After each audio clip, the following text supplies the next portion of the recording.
On paper, this is what Annie Masra left behind.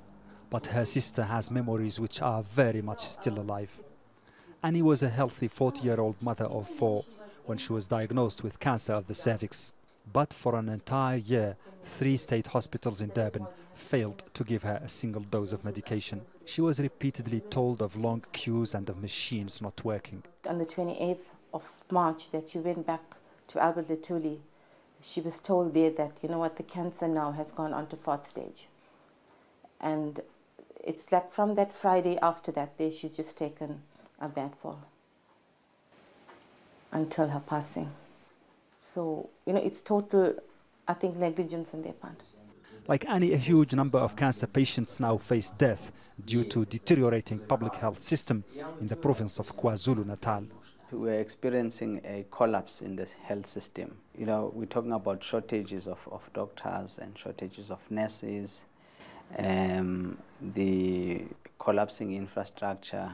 Mzukwa is one of hundreds of doctors who either left the province or moved into private practice. Last week they marched in Durban to protest against conditions at work. These are the doctors of Durban out in the streets in such big numbers that one wonders whether any have stayed behind in the clinics to treat the sick. And it shows the extent to which a feeling of discontent has spread among the medical staff in the city. The protesters managed to hand a detailed list of complaints to the authorities. It might have been caused by us. We are probably removed from the operations. We should have seen the anger. We should have addressed the anger earlier. Doctors tell us that KwaZulu-Natal was supplied with state-of-the-art medical equipment a few years ago, including radiography and MRI scanners. But they soon went out of service due to negligence. They also speak of corruption and lack of state funding. Despite her pain, Annie Masra managed to make her voice heard. A journalist filmed a short interview with her from her hospital bed. First thing we thought was for my kids because they're all small.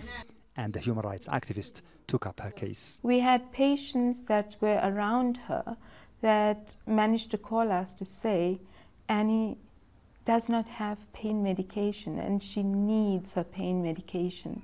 But unlike Annie, who managed to tell her story, many cancer patients are simply dying in silence. Mohamed Vall, Jazeera, Durban.